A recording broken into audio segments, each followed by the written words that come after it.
yang paling indah bukan bertemu aku dan kamu, tapi pertemuan yang paling indah ketika diriku sudah bertemu dengan aku. Well, jeng sirah hese.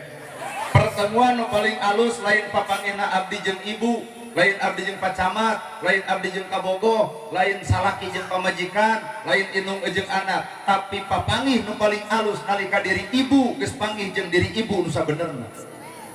Nalika diri kuring geus panggih jeung diri kuringna, maka pertanyaan saha awak kuring, saha awak ibu? Sarua.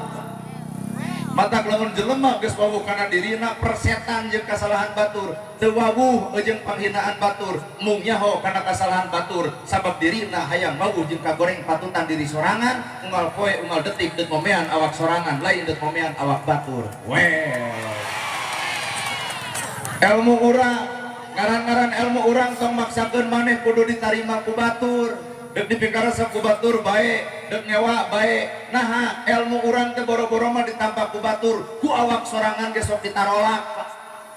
Cenah urang apal ilmu sodako, nah jeung gebrona